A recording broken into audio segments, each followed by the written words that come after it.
Sponsored by St. Patrick Hospital and the University of Montana. We produce programs on topics broadly related to the human side of medicine. And in the last 2 years, we've produced the April is Ethics Month series of Friday medical conferences every spring, the Ridge Symposium, highlighting invited speakers on medical ethics, and our Ridge Scholarship winners' independent research. Last year, the IMH produced the Global Health Lecture Series of 5 evening presentations. We featured Dr. Shepard from Doctors Without Borders, Dr. Feldman from the Rocky Mountain Lab of Hot Zone fame, Dr. Bulger on social determinants of health, and Dr. Kimber McKay from the Anthropology Department speaking on cultural aspects of health in Nepal. A panel presentation with students and physicians and community members who had participated in health-related activities abroad was very well received and has spawned a new course this coming spring semester at the university in the anthropology department that's built around physicians' experiences abroad. Also at the university, the IMH sponsors 2 classes, one for pre-health careers students on aspects of medical life and one on global health topics. The Institute of Medicine and Humanities also supports the continuing medical education programming at St. Pat's and has developed a link to Community Medical Center to share our Friday medical conference presentations and tumor board. And in addition, we provide support to the teaching program for the 3rd and 4th year medical students and medical residents who come to Missoula for clinical rotations and electives.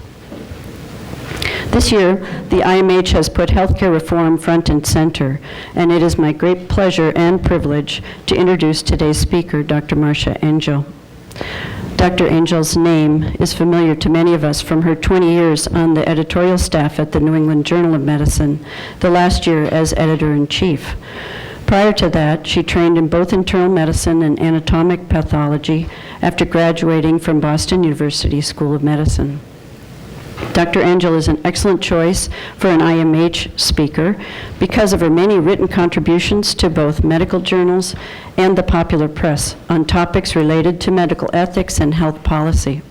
Her published books include editing the well-known Robbins Textbook of Pathology, as well as 3 books in the popular press. The Corrosion of Medicine, Can the Profession Reclaim Its Moral Legacy is the title of one. The second, Science on Trial, The Clash of Medical Evidence and the Law in the Breast Implant Case. And the third, The Truth About Drug Companies, How They Deceive Us and What to Do About It. Dr. Angel has been an outspoken critic of both the pharmaceutical industry and the current American healthcare system, and she will be speaking about both topics tonight at the President's Lecture Series at 8 p.m. at the University Theater. She'll tell us the truth about drug companies. And this afternoon, Dr. Angel will share with us her conviction that healthcare is a human need and not a commodity, and how this belief shapes her views on healthcare reform. The title of her talk today is Health Reform, Realistic and Unrealistic. And please join me in welcoming Dr. Angel to Missoula.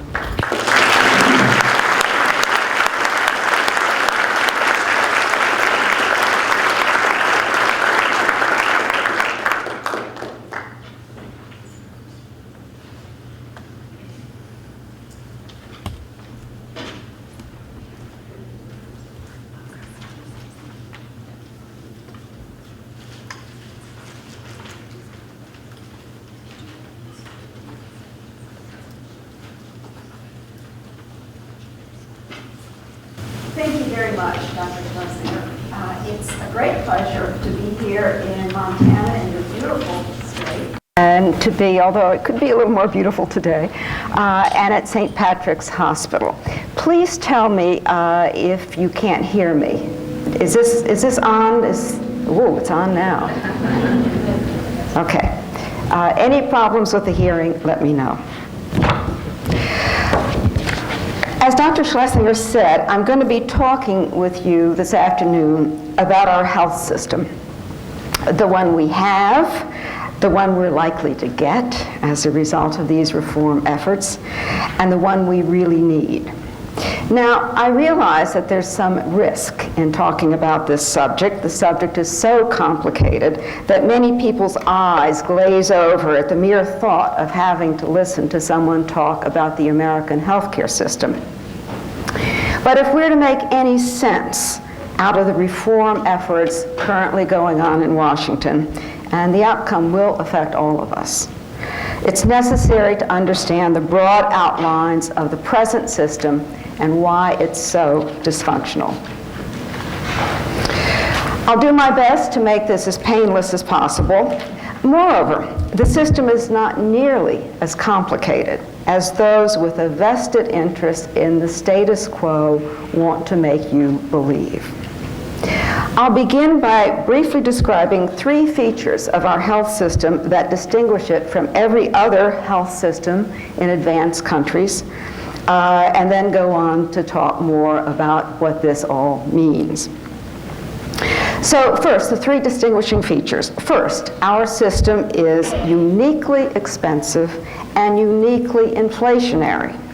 Last year, we spent about $2.5 trillion, that's trillion with a T, on health care, or over $8,000 per person, man, woman, and child. And costs keep growing at 3 to 4 times the background inflation rate. So even if we could afford this today, we certainly won't be able to afford it tomorrow. Now, what about comparably wealthy countries? If we look at the 30 members of the OECD, that's the Club of Rich Nations, we find a startling disparity. In the most recent year, for which figures are available, we spent 2.5 times as much per person on health care as the average for all of the OECD countries, and this is adjusted for cost of living. The other countries, furthermore, clustered fairly close together. I mean, some of them were high, like Switzerland, some were low, like England, but they still clustered fairly close together, while we were an outlier. We stood clearly apart, and that gap is growing. So our health system is unsustainable. The second feature, distinguishing feature, we don't get anywhere near our money's worth. By all the usual measures of health care, life expectancy, infant mortality, immunization rates, preventable mortality, we rank near the bottom of the OECD countries. Furthermore, contrary to conventional wisdom, we don't provide more basic services. On average, we have fewer hospital beds and fewer doctors and fewer nurses. We see our doctors less often and have shorter hospital stays. Canadians, for example, see their doctors nearly twice as often as we do.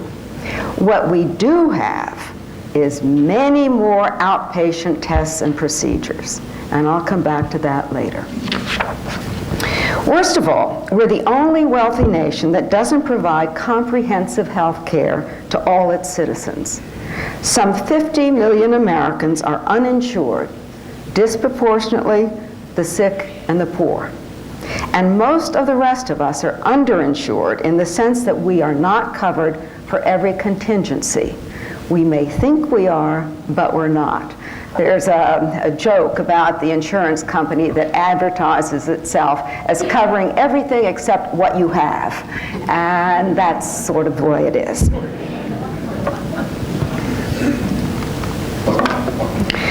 So, our healthcare system is outrageously expensive, yet inadequate and inequitable.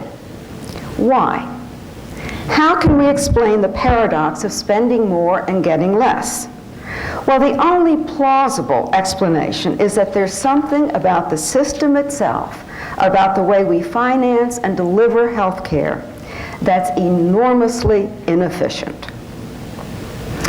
And here's a clue.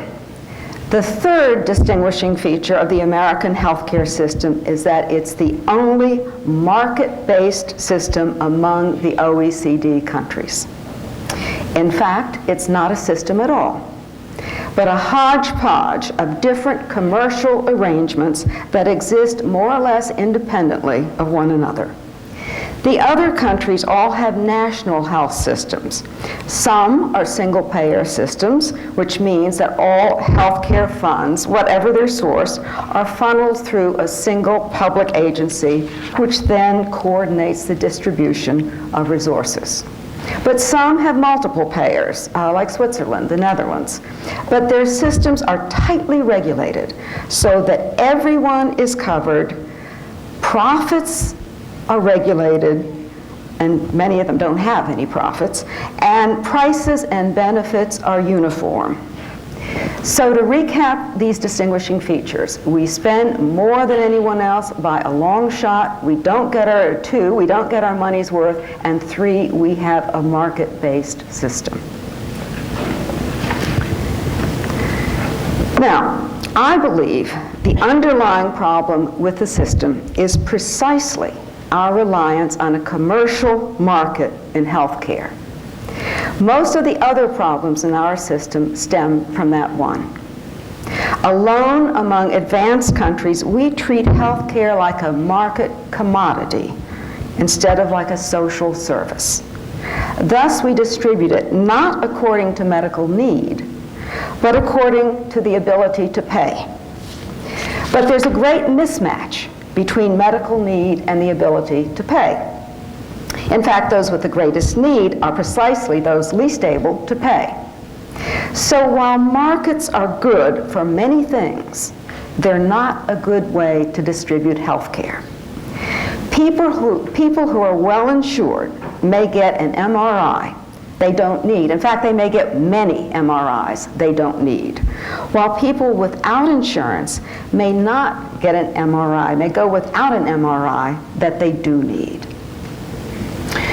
Moreover, successful markets are meant to expand. That's Economics 101. Think about that. All businesses aim to increase revenues and maximize profits. Hospitals in the U.S., for example, often advertise their services. Like all businesses, they want more customers, not fewer.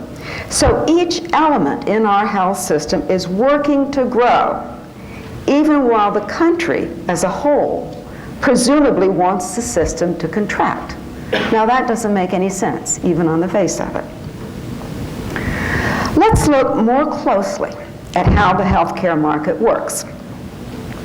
Most Americans receive tax-exempt health benefits from their employers, who pay insurers a portion of the insurance premiums. These days, a smaller and smaller portion.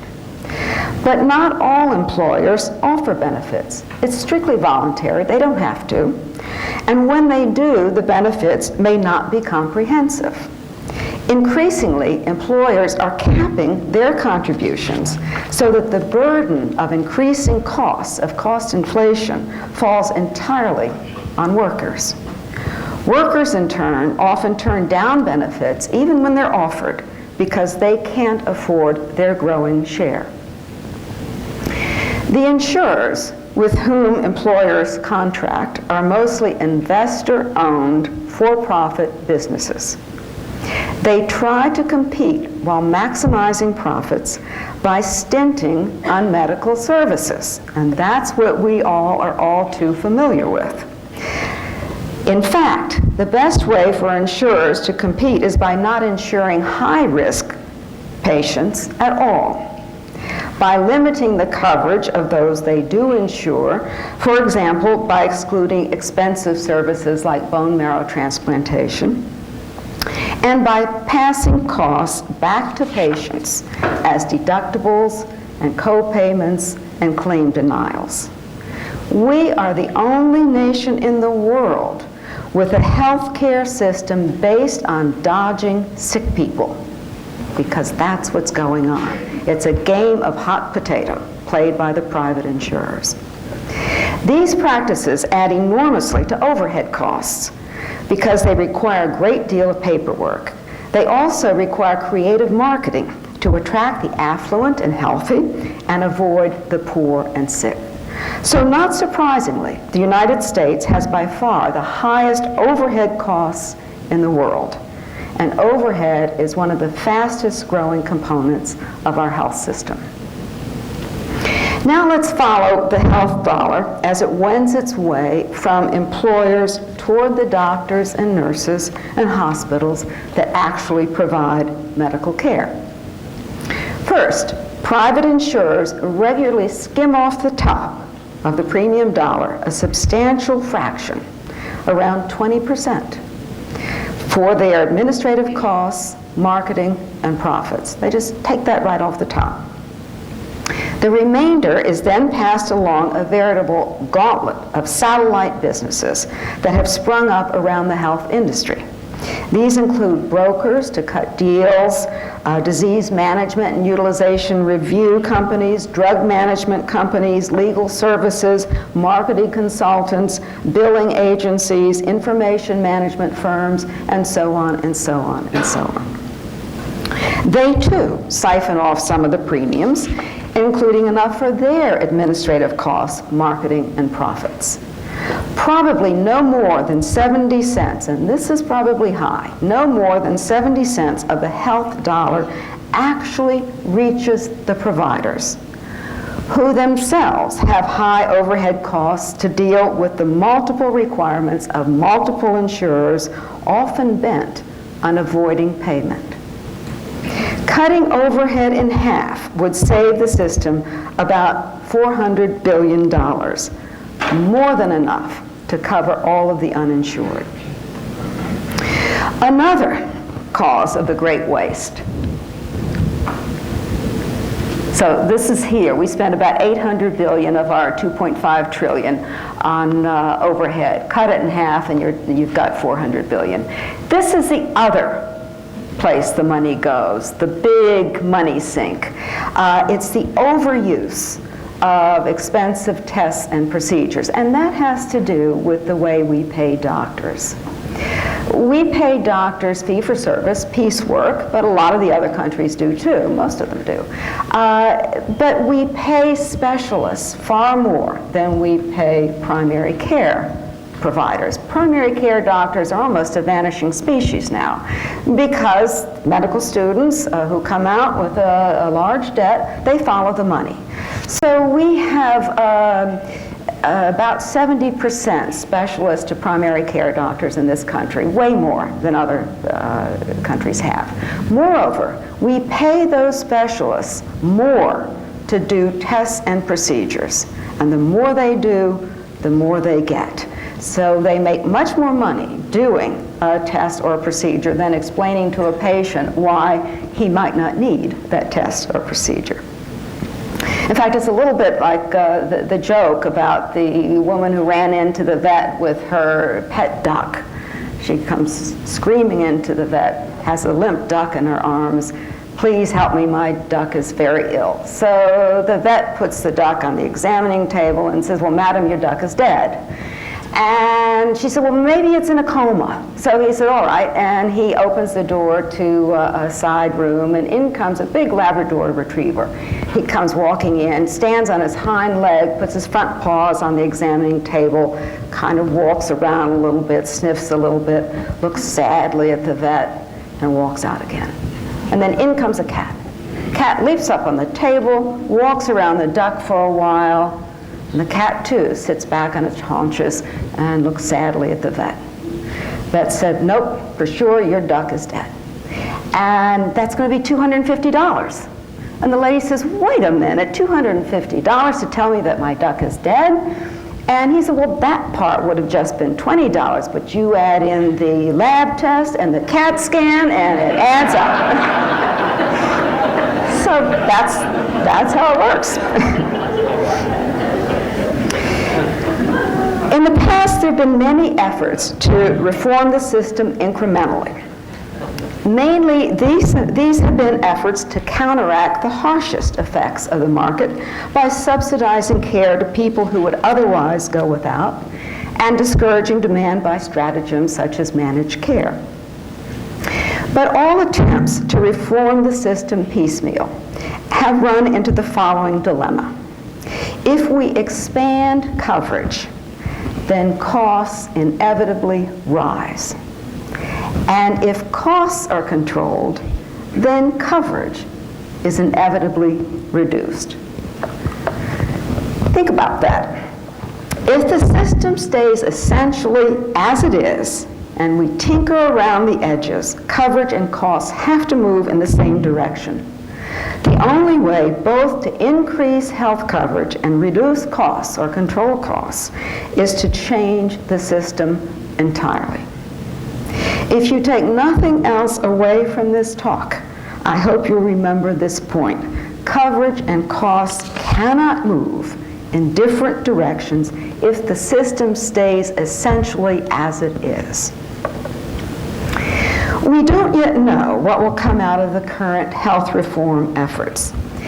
The 3 House committees and the 2 Senate committees have all reported out bills, but they still have to be merged in each chamber and passed, and then the 2 that emerge from the 2 chambers have to be reconciled with each other and then passed. Is this making, if I put this down here, will this be better? What was it? Was there a feedback before? Can you hear me now? Yeah. Okay. So it'll be a while.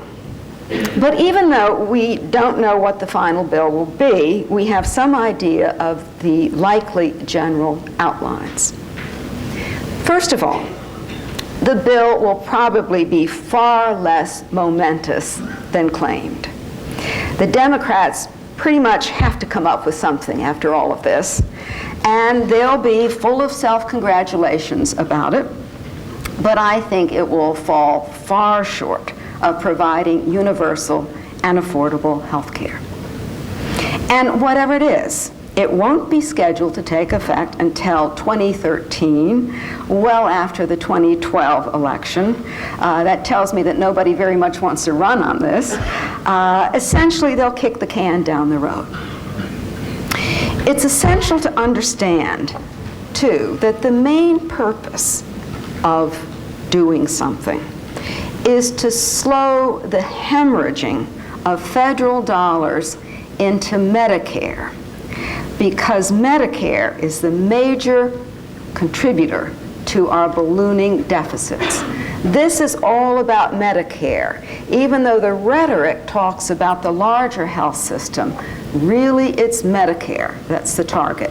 And when the CBO comes out with cost analyses, it's the cost to the federal government, not the cost to the rest of us. So the President and Congress are not primarily concerned with overall health costs, just costs to the budget, to Medicare. For the government, this is primarily a budgetary matter. A secondary, rather cynical purpose of the Democrats, I believe, has been to woo the insurance and pharmaceutical industries and their big spending lobbies away from the Republicans. They used to give almost all of their money to the Republicans. That great sucking sound you hear is the money going out of the Republican coffers and into the Democratic coffers. And this has been pretty successful. Your own Senator Baucus, for example, receives more money from the health industry than any other member of the Finance Committee, including all of the Republicans. Still, all 5 bills do call for using some of the savings wrung from Medicare, as well as taxes of various sorts, they disagree about that, to expand Medicaid somewhat, another government program, but this one will be expanded somewhat, and to subsidize the purchase of private insurance by low-income individuals.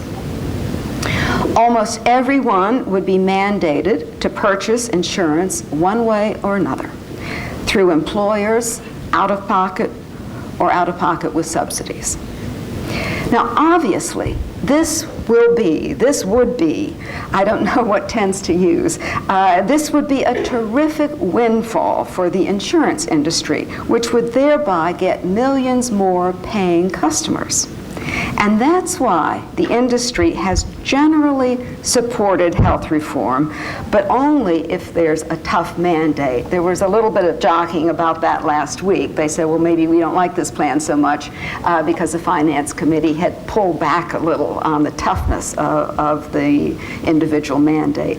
If there is a mandate, the insurance industry is aboard because it is a windfall for them to get all of these paying customers. As for regulations that would forbid denying people health coverage health insurance if they have a pre-existing condition, that's no problem for the insurance industry. They'll just raise their premiums to cover that. They'll just pass that along.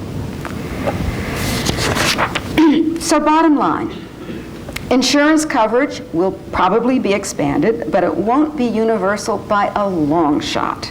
It'll cover, even in the most optimistic projections, maybe half of the uninsured.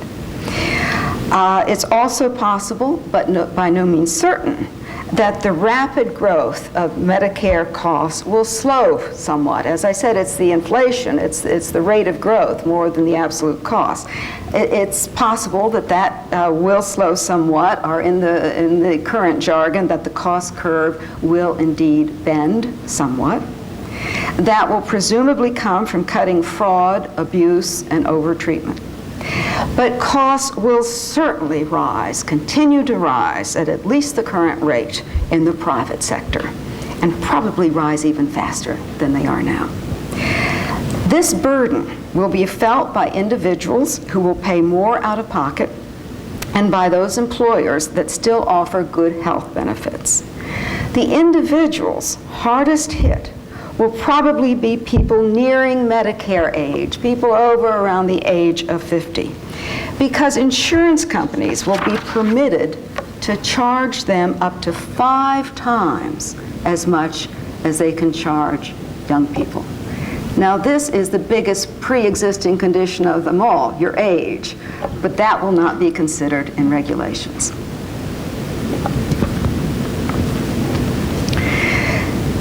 The only way to sustain such a system is to limit benefits or increase co-payments or both. And this, incidentally, is what's happening in Massachusetts, which is serving as sort of the template for this larger effort. The benefits are shrinking before our very eyes. Co-payments are going up. The result is that people may end up with insurance that's too skimpy to cover what they have, or is too expensive to actually use because of high deductibles and co-payments. Health insurance is not the same thing as health care, not by a long shot. People can have insurance that's of little use to them when they're sick. And that's the second point I hope you'll remember from this lecture. I'm going to have 4 take-home points that you will see as I go through. Health insurance is not the same as health care. I believe the only answer is a national health system, like every other advanced country has. We need to get everyone under the same tent so that we don't have this shell game in which we shift costs from one part of the system to another part of the system, or from insurers to patients or Medicare to the private system. It's like a giant balloon. We push in here, it pops out there, but costs keep going up. We need everyone under the same tent.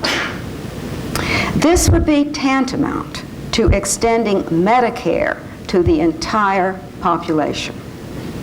Medicare is, after all, a government-financed, government-administered, single-payer system embedded within our private market-based system. It's by far the most efficient part of our system, with overhead costs of less than 3%, compared with, I told you earlier, about 20% for the private insurers. And it covers virtually everyone over the age of 65, not just some of them, not just the low-risk people, everyone, almost everyone over the age of 65. It also covers everyone for the full package of benefits. So it can't be tailored to avoid high-risk patients. Medicare can't say, oh, well, you're too sick, or you've been sick too often, or you have a disease we don't cover. The whole thing is covered for everyone. But Medicare is not perfect. Out-of-pocket costs are substantial and growing.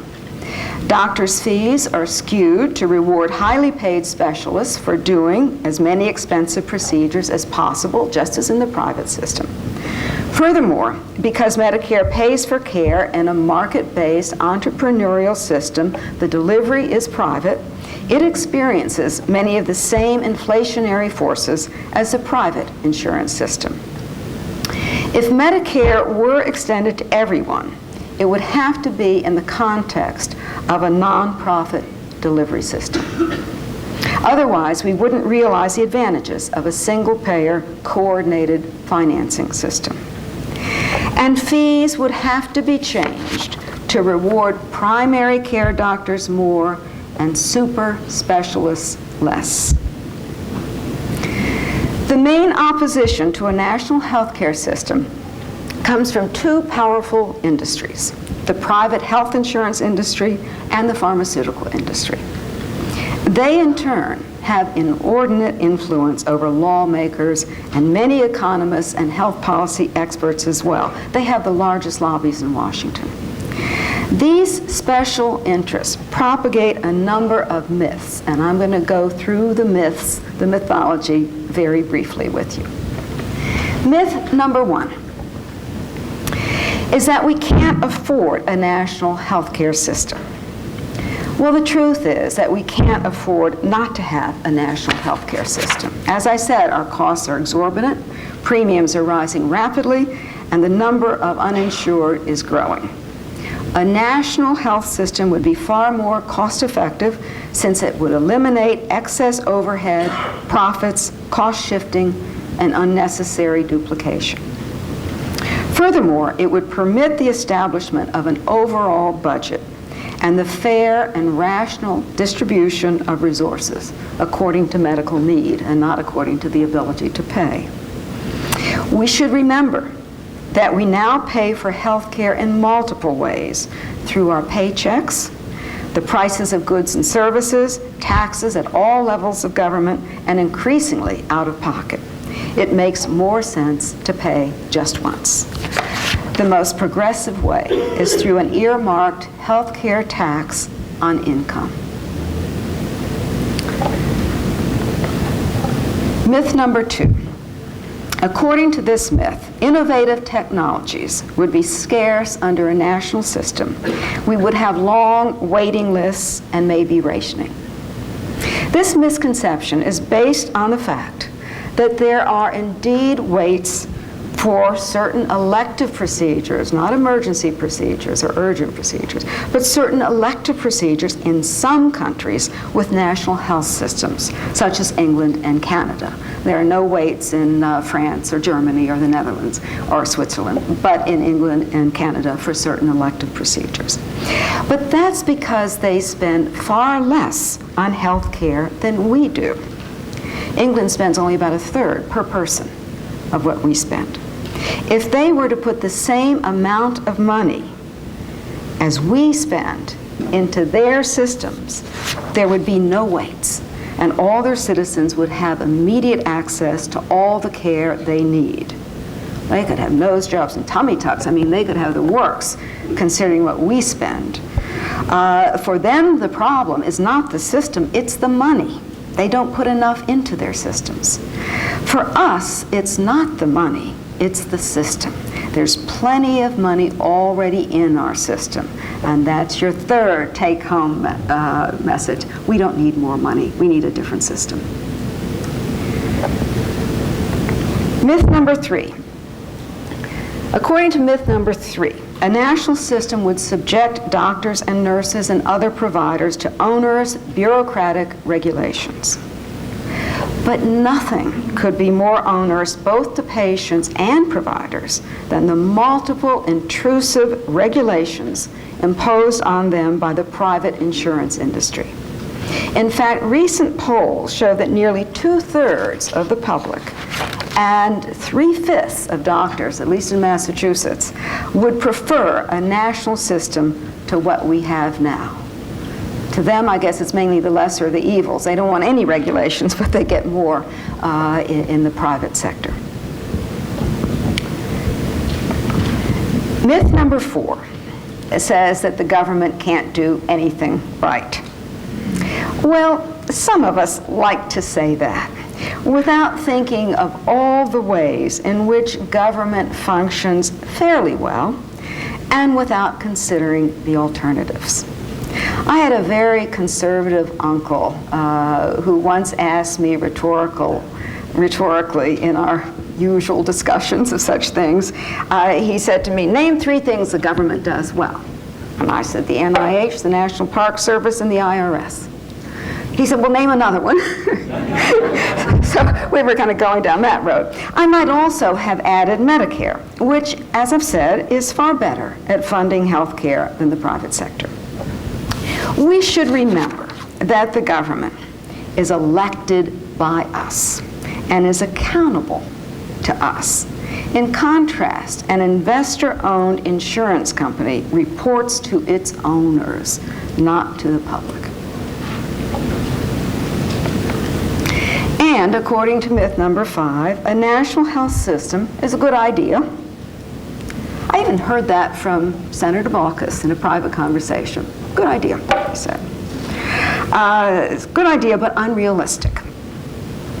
Now, I don't underestimate the special interests that would be arrayed against establishing such a system.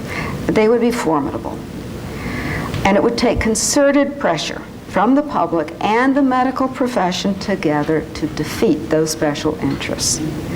But the fact remains that a national system is the only way to provide universal, comprehensive care while providing a mechanism to contain costs.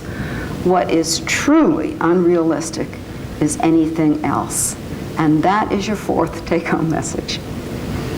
I want to mention one final and very important reason for enacting a national health program. We live in a country that tolerates enormous and growing disparities in income, material possessions, and privilege. That may be an inevitable consequence of a free market economy.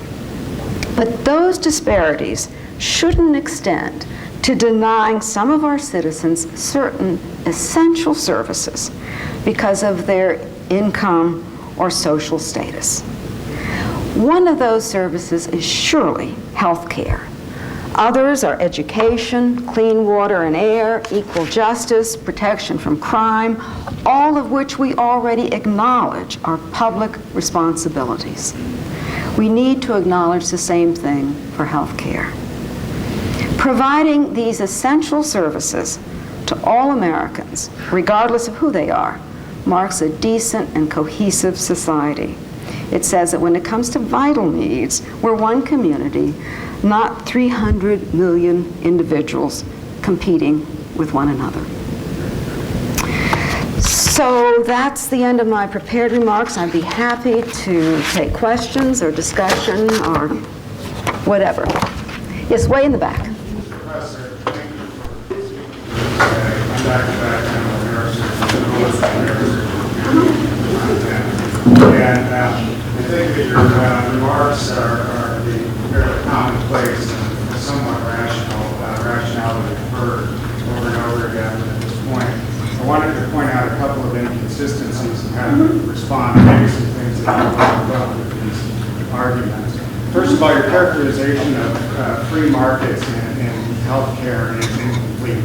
And the way it's incomplete, and this is one of the most important things that I would want anyone here to know, is that yes, the healthcare providers are seeking profits and seeking ways to maximize the amount of money they take out of the system.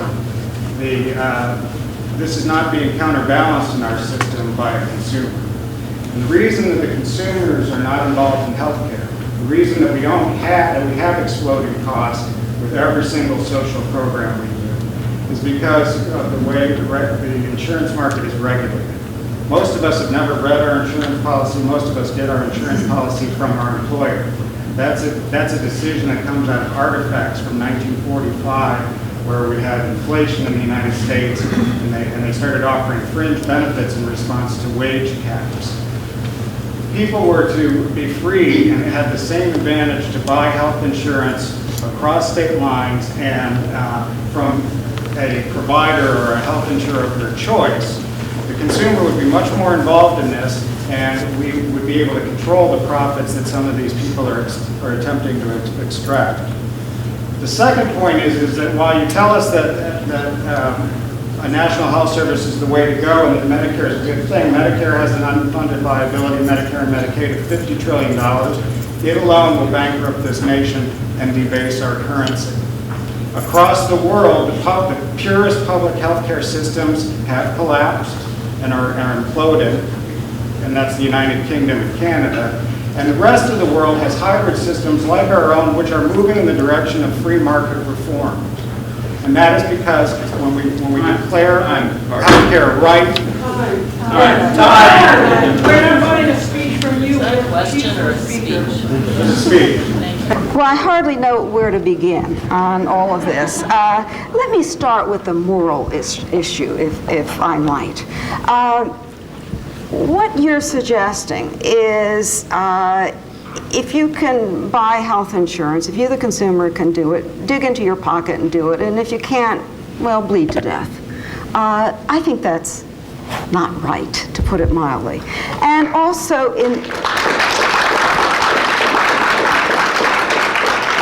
And also the notion that if you look at it as a public good, what you may be talking about is something tantamount to having your fifth grader show up for fifth grade and being told at the schoolhouse door, let's see your plastic. Who's insuring you for fifth grade?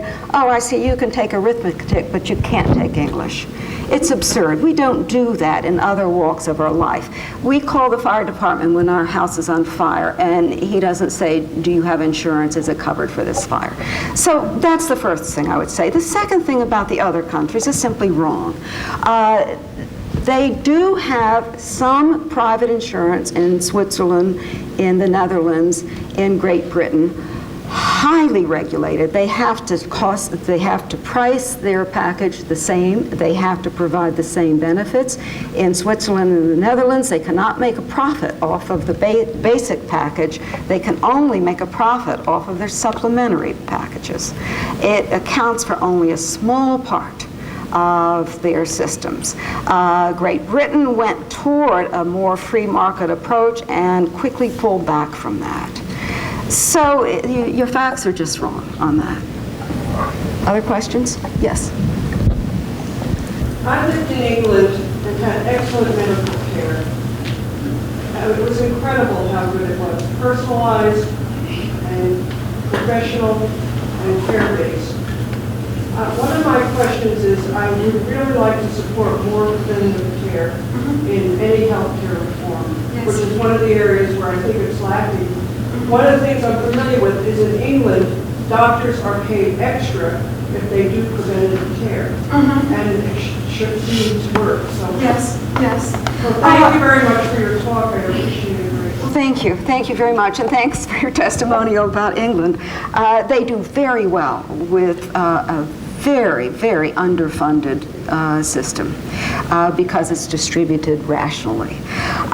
Preventive care should be a part of medical care. One of the problems is that people don't go to their doctors when they're healthy and say, help me stay healthy. They go when they're sick, and that makes sense. So it's not set up, really, on a doctor-to-patient level to provide preventive care. I have a little bit of a problem with bribing doctors to do what they ought to do. I think that ought to be a part of good doctoring, to incorporate preventive care. The problem, though, is I don't think we should oversell preventive care as a way to save money. I suspect it wouldn't save very much money. It's worth doing for its own sake. It makes life a lot better. But to look to it for significant cost savings, I think, is unrealistic. Yes? I'm a Canadian physician who escaped the social system some 22 years ago. And although I am in favor of the national system, I think in many instances rationing becomes an issue. Freedom of practice for physicians becomes an issue. Availability of the doctor's facilities you would wish to attend is an issue. And the system in Canada, in Ontario, led to the exodus of something like 10,000 physicians in the years before I moved here, because in large part of those constraints. The same dilemma, I think, could well occur here. What's happening more and more in Canada, I believe, is that paramedical staff are being involved in primary care. And one can argue the merits of that, which in many cases are probably valuable. The question I have, I guess, is, although I'm in favor of universal health care, why is that a priority more so than universal shelter, universal food and nutrition, universal equal legal care? I've never been able to understand why those services are overlooked or ignored. And my bias, of course, is that the legal profession itself does not want any of those issues addressed, so legislators never tend to. Well, I'm going to take your last question first.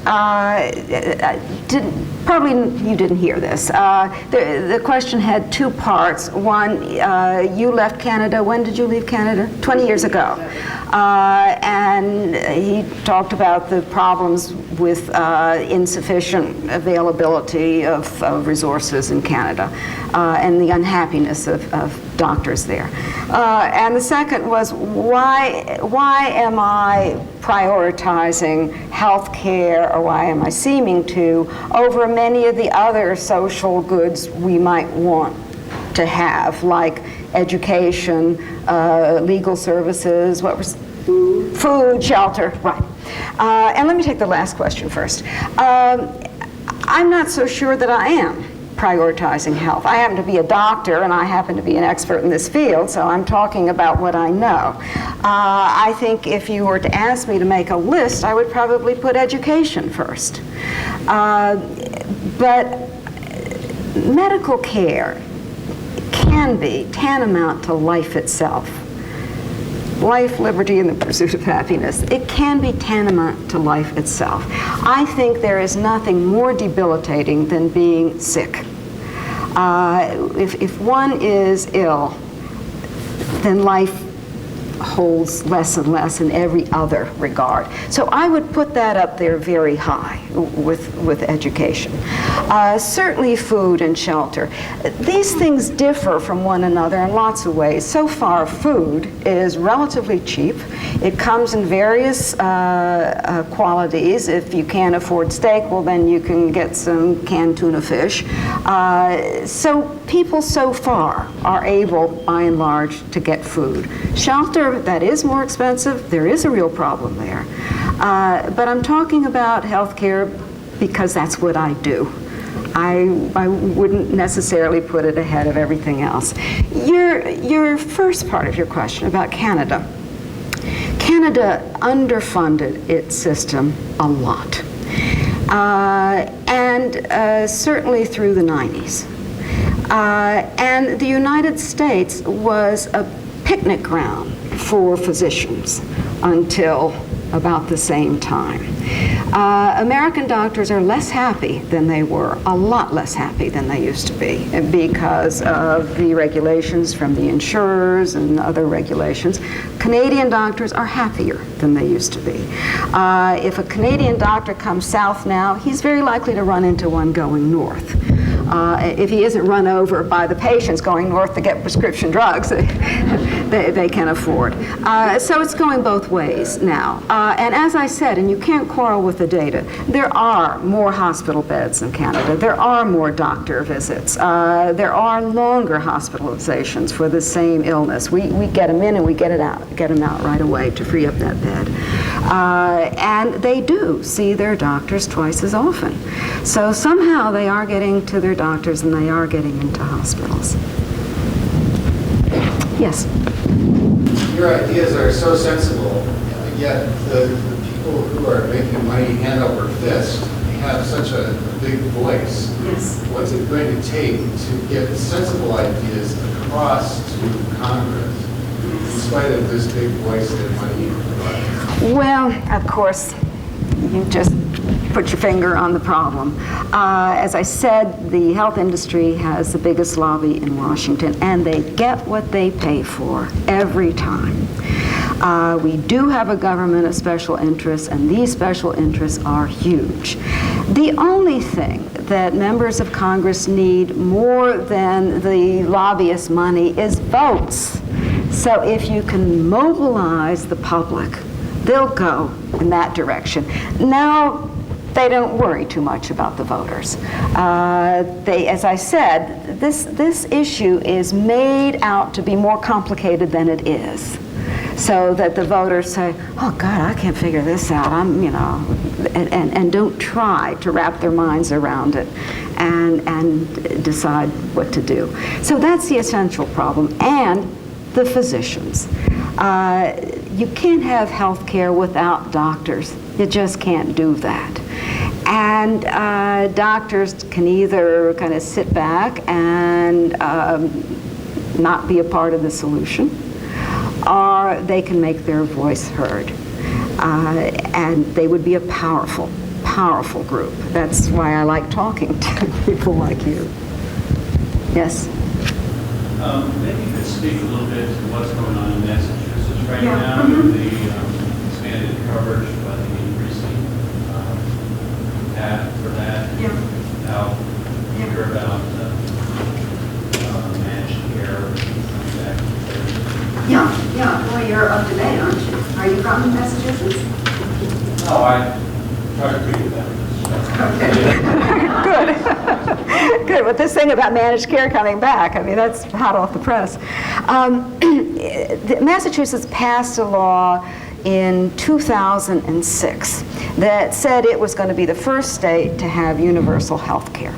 And it was going to do that by subsidizing the purchase of insurance for people who made up to 300% of the poverty level, and mandating that all individuals buy insurance or be fined. That was essentially it. So it's been in effect now for 3 years. They were going to require that businesses also contributed. If they didn't provide health insurance for their workers, then they would have to pay a fine, but it was a very small fine, much smaller than what individuals would have to pay if they didn't follow the mandate. So what has happened? Well, first of all, the costs have skyrocketed. Originally, there was supposed to be a uniform benefit package. They decided, no, they couldn't do that. So, for example, prescription drugs were supposed to be covered. Now they're not covered. And they've started to strip away on this. Then some people who made more than 300% of the poverty level and who did not get insurance from their employers were not able to afford health insurance because it could have amounted to maybe a third of their income. So they received waivers, and about 60,000 people don't have to have health insurance now. That's the good news and that's the bad news. And then they decided that even legal immigrants would not get it. So that threw another 30,000 off. So this universal insurance is no longer universal. Meanwhile, the costs are skyrocketing. So the deductibles are going up and the co-payments are going up. Massachusetts was able to do this because it was atypical in two ways. First of all, the great majority of people were already insured, so there weren't that many uninsured. Second, it had a huge free care pool.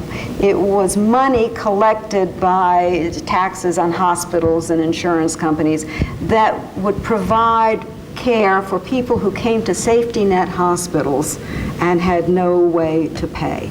And that amounted to about $800 million. And then they had a Medicaid waiver that allowed them to use some Medicaid funds for this. So they raided the free care pool and diverted that to the private insurance companies to pay for the subsidized insurance, leaving the safety net hospitals without funds. And two of the major safety net hospitals, Boston City Hospital and Cambridge Alliance, are in a lot of trouble now because they don't have that free care money that they used to have. So it's unraveling, and you can see it unravel. You can watch that happen. Way in the back in the black jacket, whoops.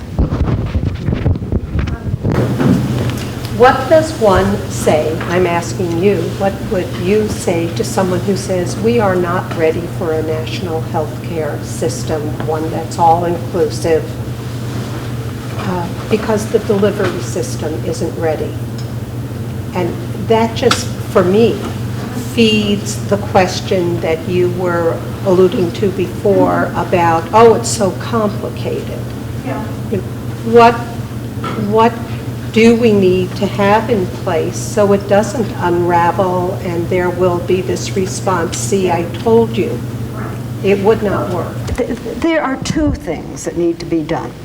There is getting rid of the private insurance industry and putting it all under Medicare. And then the second is the delivery system. We have a for-profit delivery system, and we have specialists who can't call them for-profit exactly, but who behave, many of them, as entrepreneurs. So I think we have to change the fee schedule to discourage the overuse of tests and procedures. MRIs, endoscopy, they are major, major drains on our healthcare system.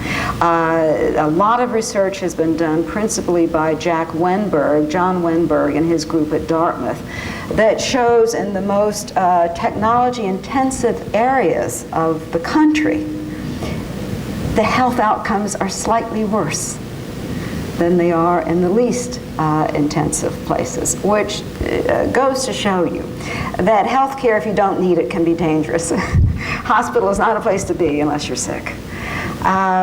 So those two things have to be dealt with separately. I would say, though, that the first step is probably to get the financing system under control. Now, you had a question about managed care coming back in Massachusetts. I forgot that. So what Massachusetts has just said is that we are going to stop the fee-for-service payment method. We are going to pay all doctors' salaries, and we're going to put them in multi-specialty groups in which there are a group of, say, 50 or 100, in which you have 50% primary care doctors, and you have all of the most important specialties represented, and they work with each other, and they're not competing with each other. There are no turf wars, and they're all paid salaries, good salaries, but paid salaries.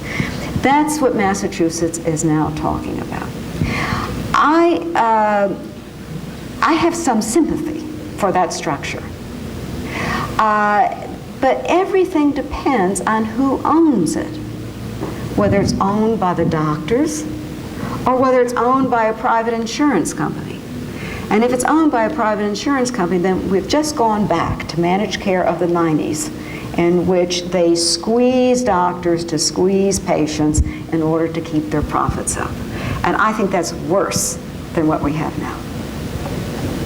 Along the same line, how about hospitals who are still for-profit hospitals? Yes. They're not for-profit. Yes. Think about that. Yes. Well, what they would say is we have to compete with the for-profits.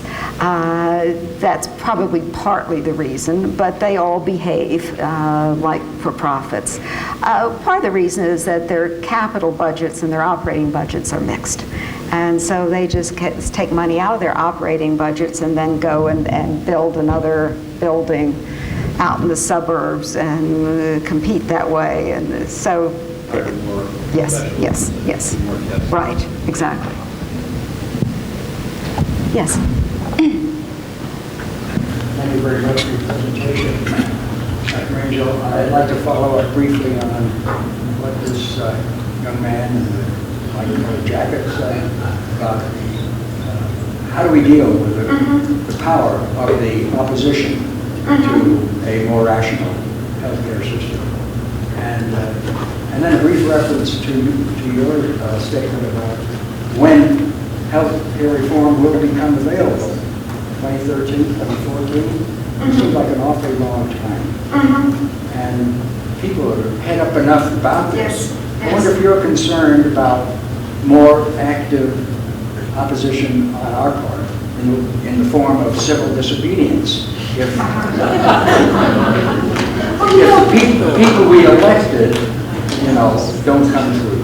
No, we're not there yet. We haven't done civil obedience yet. There is an organization that I would like to push called Physicians for a National Health Program. It now has 17,000 members. It has a website. These are physicians that are working for Medicare for All, for a national health program. It's a wonderful organization. Go to their website. You can get speakers from them. You really ought to be, if you're a physician, are you a physician? You ought to be in contact with this organization. There's a lot we can do without going out with our pitchforks and marching on the barricades, and I think we should be doing that. Yes? Assuming that we hopefully move towards a more universal system, how would you suggest we address the possible lack of primary care physicians, assuming even if incentives change, it will take years to build up a bit of it? Yeah. Obviously I don't believe in the market in all things, but I kind of believe in it in this thing. If you pay primary care doctors, there will be more of them. They're following the market, essentially. And yes, there's a lag. There's a lag of several years. But there's a lag in these other things too. There is inevitably a lag, and I would simply like to see it a matter of rewarding primary care doctors more and rewarding procedure-based specialists less. And I think that would sort itself out.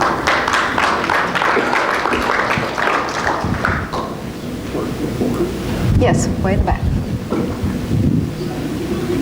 Towards mandating increased transparency in the healthcare insurance industry if they're going to criminalize non-participation of it? I'm sorry, I didn't understand. Can you stand up and speak a little louder? Do you see any movement towards mandating transparency in the health insurance industry if they're going to move to criminalize non-participation with it? Criminalize, oh, you mean mandate insurance? Yeah, so that people can, it's like I see, one of the big problems I see is that health care insurance, they're pretty well cloaked. People don't really have a very good idea of what it is they're paying for or how incestuous their relationship is with their care providers. Well, I'm not quite sure what you mean by transparency, but in this case, more is certainly better. Knowing more is better. I mean, you can go to their SEC filings and find out their profits and their marketing expenditures and that sort of stuff. But I think you're talking about deals with providers, and I don't know exactly what you're talking about. They're not going to do anything that jeopardizes their profits, though. That's the problem. The problem with trying to regulate this industry is they'll just pass along whatever costs that imposes to consumers, and they're not going to tell you anything that they don't want you to know. I don't know of it. I don't know the answer to that question. I just don't know. Oh, when you had a question, so I want to go to the back, somebody who hasn't. Is there any? Our Congress has historically shown a lack of willingness to do what's necessary to keep Medicare and to keep Social Security actuarially sound. So what I worry about is creating this system, and we're talking about paying for it with taxes on income, which when people are running for office, they're loath to do. And I'm curious what mechanisms you could see that would be put in place so that we do not end up with a system where we underfund it because Congress is unwilling to increase taxes. Let me say something about what the government would have to put into a single-payer system. The government now pays the biggest share of health costs in this country. Private insurers and employers pay for relatively little. In terms of the number of people, they insure most people, but in terms of the money, if you add up Medicare, Medicaid, the VA, the military, the government workers, that's a big part of government payments toward health insurance, both local and state and federal. If you add up the taxes foregone to give companies the tax-exempt health benefits, you're up to probably 60% of all dollars that go into health care.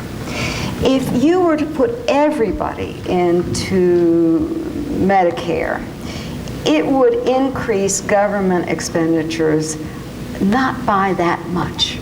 You would have a more cost-efficient system, and yes, the costs would go up somewhat, but not nearly as much as you might think, and would be way more than offset by savings in terms of premiums and out-of-pocket costs for people. Way more than offset. You would pay once. And you can argue about how you might want to do that.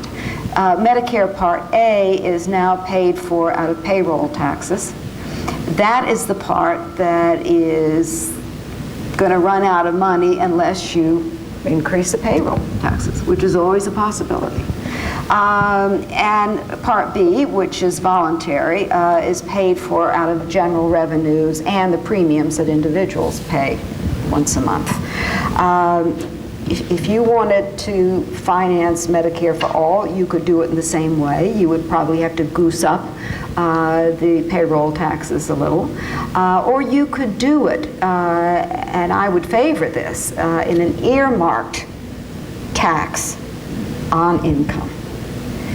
And this would not hurt, believe me, compared to what we're feeling now and all of the multiple ways we pay for an extremely inefficient and exorbitant system. Yes?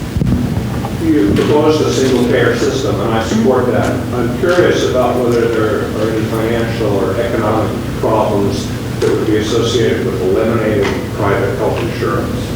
Do you have a sense of what would happen? You mean legally?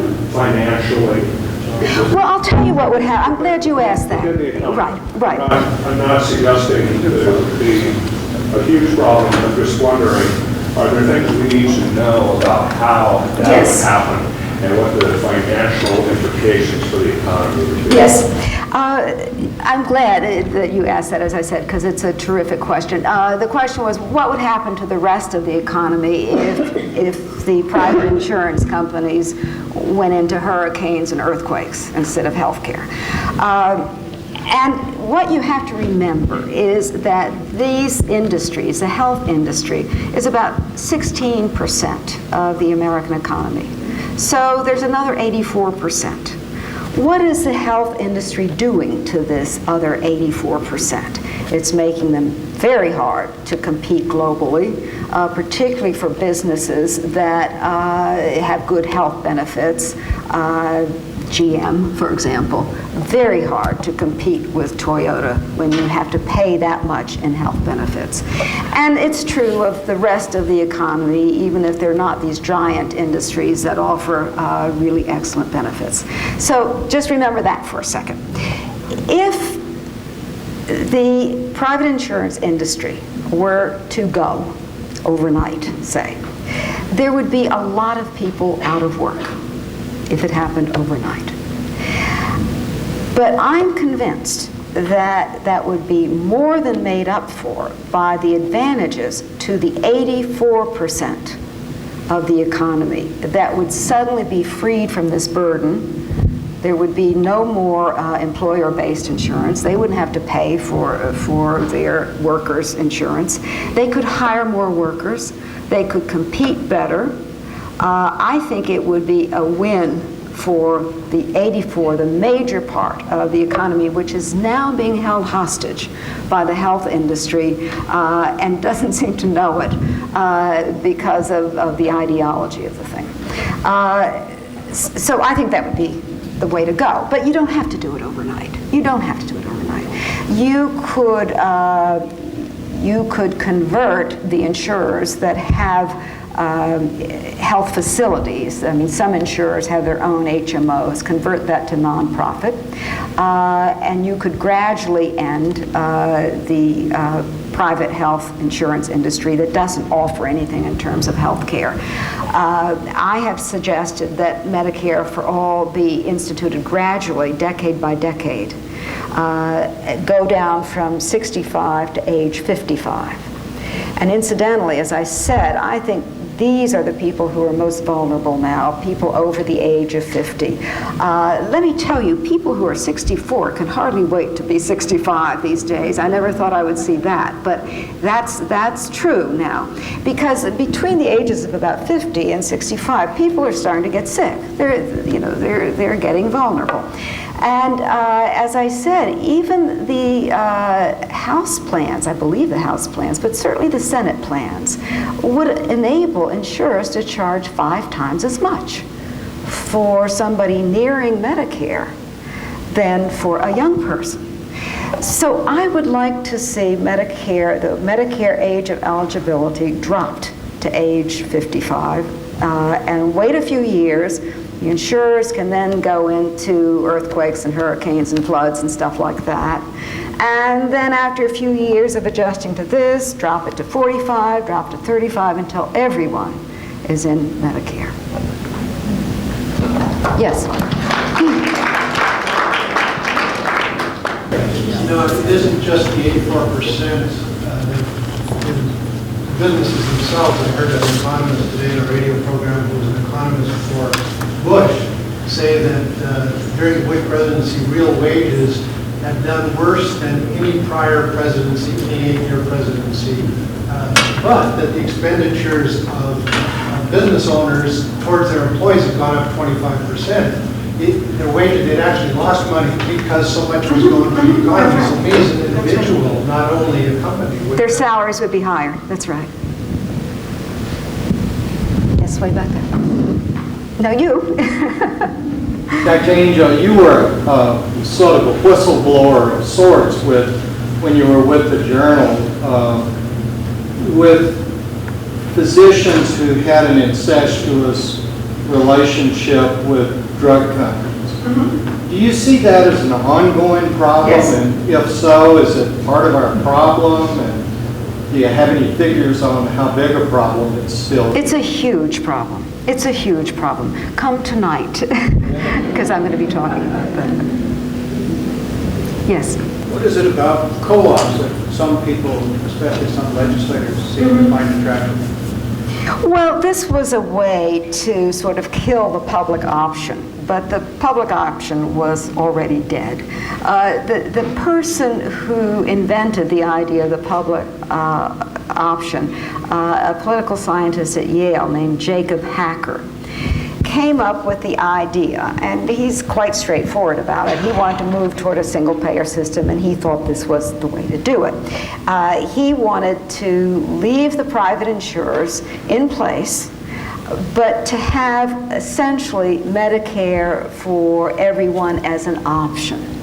So that if people under the age of 65 wanted to sign up for Medicare, they could pay to do it. They would have to pay premiums, but they would be in Medicare. And that would force the private insurers to compete. He knew very well that they wouldn't be able to succeed, and so they would drop out. It would be a way that they would wither and die. And that's what some of the liberal Democrats, particularly in Congress, in the House, wanted to do, to have that kind of a public option. It then got watered down so that even in the bills in which it's still a part, like the Senate, not the Finance Committee, but the Health Committee has a bill of which that is a part, it's not really an option in the sense that anybody could say, well, I think I'll go to Aetna, no, I think I'll go to Medicare. It would be available only to certain people whose employers didn't offer insurance, who were poor, who were uninsured, and so all told, it probably wouldn't affect more than 10 or 15 million people. It would be not enough to force good behavior on the private insurers. Even so, that was considered a threat. And the alternative that's been presented is co-ops. You might get together and have nonprofit groups within each state. And so instead of having and I think maybe Olympia Snow is pushing for this, instead of having a public option, you would have a group of nonprofit insurers, but too small to be a market force, certainly, and too small to be much of competition. My own problem with the public option was that knowing the insurers, that they would somehow find a way to use the public program as a dumping ground for the sickest, most vulnerable people, and then cream off the profitable ones for themselves. So I'm not so sorry that that's gone. I think that could have been, I think they had a plan B. If it came into effect, they would know how to use that. Way in the back. So a question and a statement. The question is, do you have anybody's ear in Washington? Do you have a sense that people are listening to you?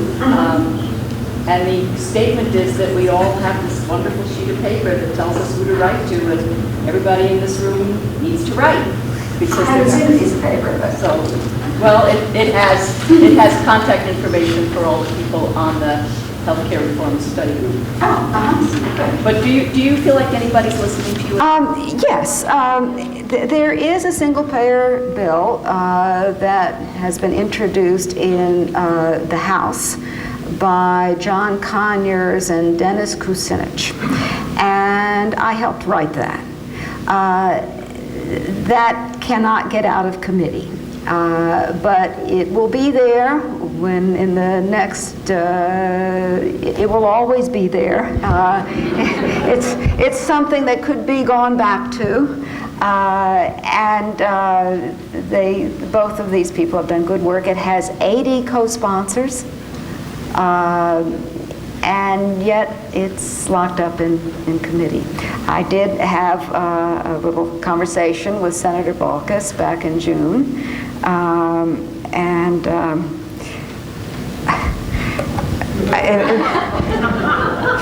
it was not to be believed.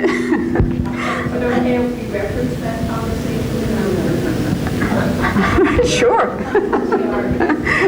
It happened back in June, and it was shortly after there was some outcry that in the hearings that he had no one representing the single-payer people.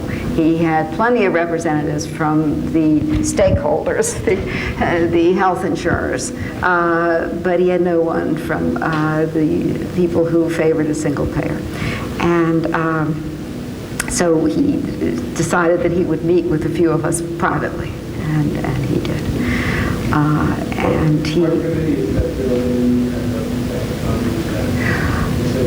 Which is holding it up? I don't remember. It's HR 676. And if you go to thomas.gov, you'll find 676. And I just don't remember the name of the committee.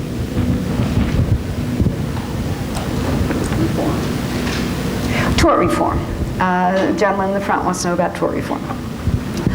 I think tort reform is a good idea, no matter what else happens. I don't think it's going to be the cost saver that we might think. But that's hard to say. The actual costs of malpractice suits in terms of what the lawyers cost, what the court costs, what the verdicts are, is quite small. It's no more than 5% of the $2.5 trillion healthcare bill. But of course, as you all know, the problem is defensive medicine.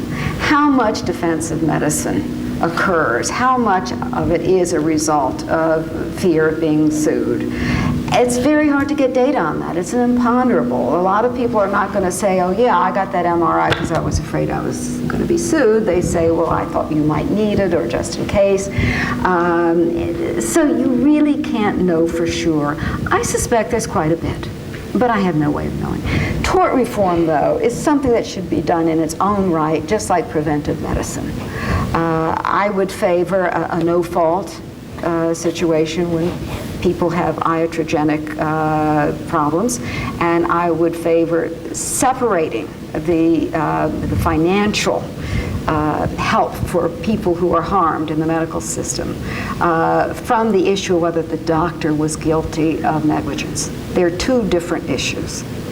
And if the doctor is guilty of negligence, he shouldn't be in practice. It's that simple. It's not a matter of money. He ought to be out. But they're two separate issues.